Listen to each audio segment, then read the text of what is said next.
Welcome back, nature lovers, eco warriors, and forest bathers.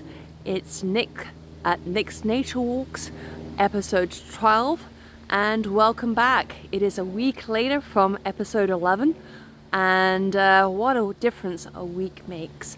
We've really seen the leaves fall quite considerably over the past week, and the ground is a carpet of different colored leaves, and I'll talk about that in a few moments. But just really wanting to give you a sense as to what we're going to find and discover on our walk today. I'm going to show you some wildlife habitat that we've created, some still persisting fungi, and a little bit of a surprise at the end. So look forward to sharing some really exciting news that we've discovered this past couple of days. Something that is really intriguing and on the lookout to share with you. So as you can see, it's a beautiful sunny day again. It is late October. The maples have mostly fallen. The leaves have fallen. Currently we're looking at mostly beech, and it's always an interesting time of year to really look down on the ground. My very first Nick's Nature Walks was looking at all the different colors of beige and cream.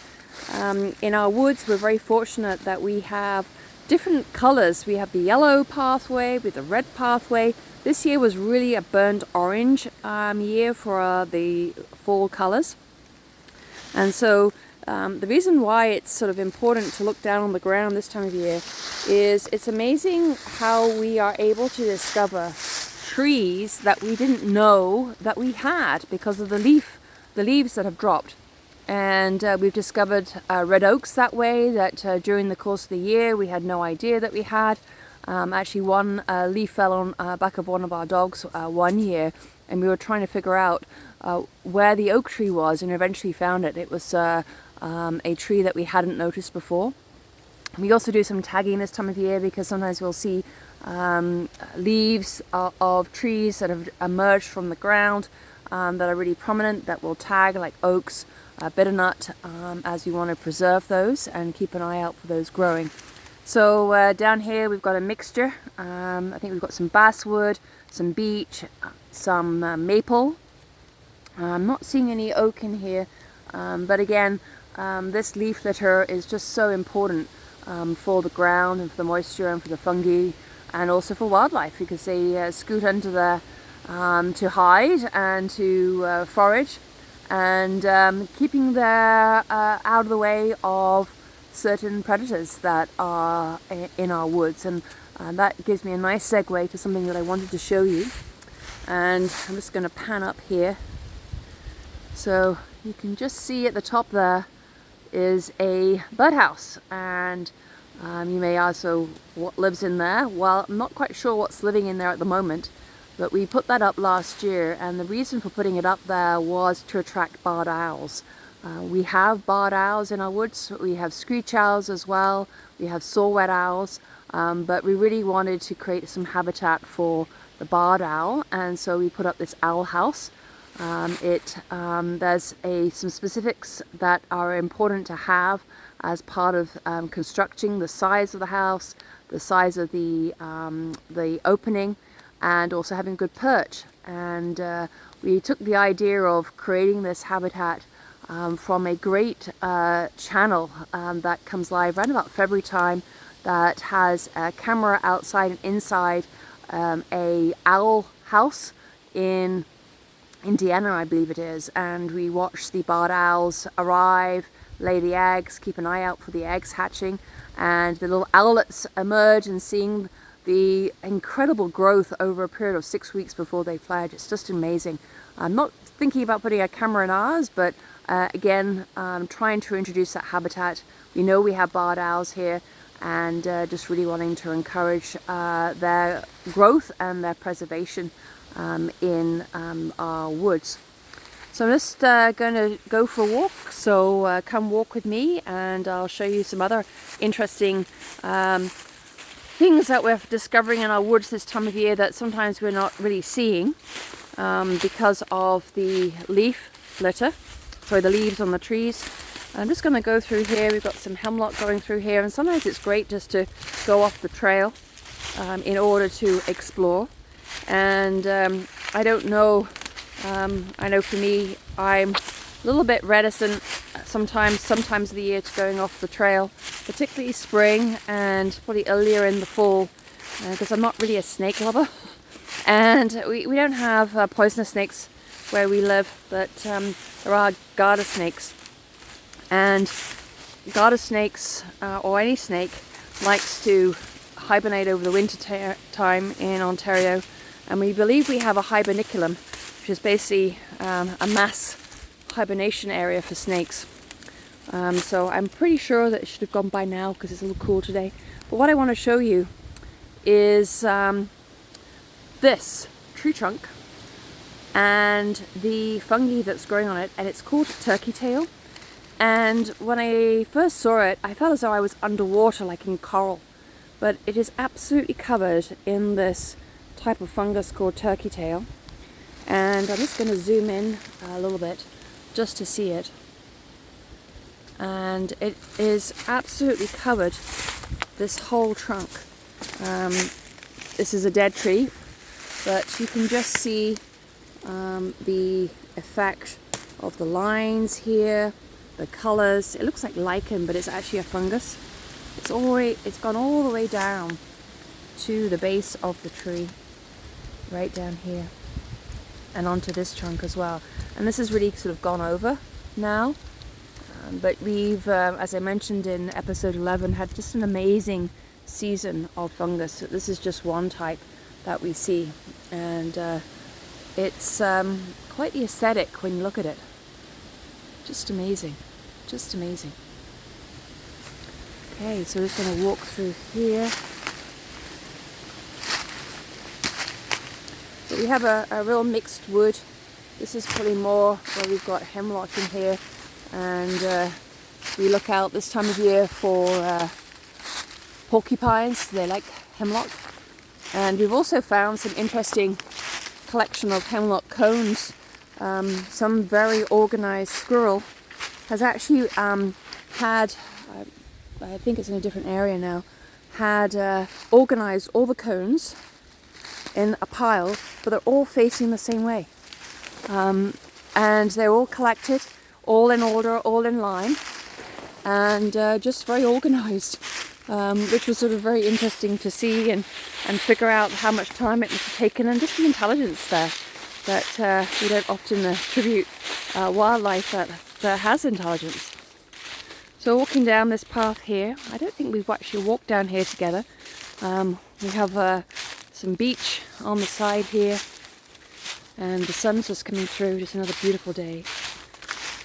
And you can see that the colours in the pathway sort of change, and so it's like we have different carpets of different colours. And interestingly, this year the leaves have really just dropped. Sometimes they just get blown away, but this year they've really dropped, and so in certain areas it's at least like 3 inches thick.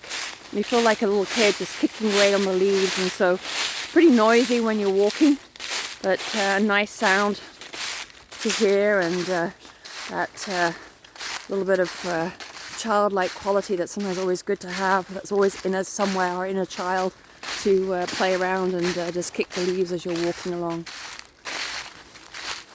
So we're coming up to, let's do a mindful minute in this little spot where the sun is. And while we're doing our mindful minute today, just appreciating the different colors of the leaves. And again, as I said last time, about appreciating and being grateful for all that they bring when they emerge, when they fall, when they are full leaf, so they're giving us shelter, and just marveling on the different colors, and just taking that few moments to be mindful. So we'll start our mindful minute right now.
Okay, that was a minute, and I don't know about you, but as I was standing here and just panning around, just listening to the wind in the trees and the sound that makes, and just really enjoying that peace and tranquility and that wind, and just feeling it on my face, and appreciating the air that brings. Okay, so we're going to walk down here, and this time of year we are looking at areas that we have left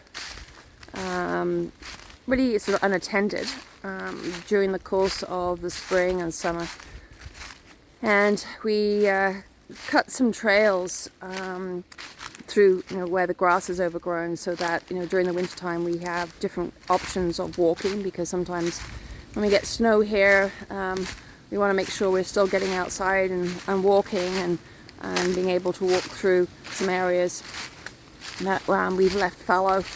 And so it was part of that process of just clearing a trail that we often use to duck into. There's some wetland over here that we can't really access any other time of year. It's very dense through there, but there's a great wetland area where in the spring we hear spring peepers, we have ducks in there, different wildlife in there, muskrats, and we were cutting this trail yesterday, I guess it was, and we found something very exciting that is a good news story, given the environment that we're trying to preserve here. So I'm just going to walk down a little bit of a way here to show you what we discovered. And this is just before we get there. We've got some sort of wetland wetland in here that got lots of cedar growing in here, as well as we have swamp milkweed, which has introduced itself. And this is sort of coming into an area where our wetland pond is, that I did an episode on back in the early summer, late springtime. And so as we're coming along here, we've got some the dogwood that really comes out of it its own this time of year, because it's so red. And I sometimes cut a lot of it actually, just to put into planters, just to create a little bit of colour during this time of year. And so we were cutting the grass down this area and noticed that trees had disappeared. I'm thinking, well, it certainly wasn't me, and it certainly wasn't my partner. And we discovered that we have a beaver. And so we haven't had a beaver here for quite some time. And so as you can see, this is the work of a beaver that has cut down that tree. Here's another one. And as you can see through here, and we now know where the term comes, busy as a beaver, there are a lot of stumps here that the beavers have cut down. You see here. And the beavers are getting ready for wintertime. And some of the size of these trunks, like, amazing. And you can just see here, there's another one with the chips. And the beavers are getting ready for winter. And so are cutting down the trees in order to store them for the winter time. And look at the size of this one. Like, we were just amazed. And you can see that the beaver, there's some tracks or clearings into our pond here. It likes the reeds, so you can see some disturbance here. And in the spring, we have lilies in this pond, and we were trying to figure out why something was the lilies have been dug up. I'm trying to figure that out. And this, we think they must have been the beaver. And so you can see here, there's a tree. Again, it's been gnawed. But basically they cart them and they store them in the water, I believe. And we think it must be living around here somewhere. We're not sure where. There's something that's been like this hump area here. We think it could be in here. We're not sure. They like to have their dens on a bank, and this has got a lot of soil bits, wood bits, whether it's there somewhere, we just don't know. But there's a clearing just over the other side that seems to be like another route that this beaver is going in and out. And we're just amazed at the industry of this critter, or critters. And so very excited about that we have a beaver. We think it's about 20 years since we've last seen sighting of a beaver here, and we're not sure how long it's been here, but we've noticed that this stump is old because it's grey. So we figured from there that it's been around for a while, and that the fresh stumps are getting ready for winter, so it can store. And so with that, just wanted to share that with you because we were very excited to see that. And this had trees like this growing in it, and now this whole area has been cleared, absolutely cleared. Incredible, incredible. So we're thinking about putting our wildlife camera back up just to see if we can see it. We're not quite sure where the best spot would be to do that, but we'll keep you updated as to what we've been able to find out. And I'm so happy to see that. It really is great news. So with that, I'm going to say goodbye.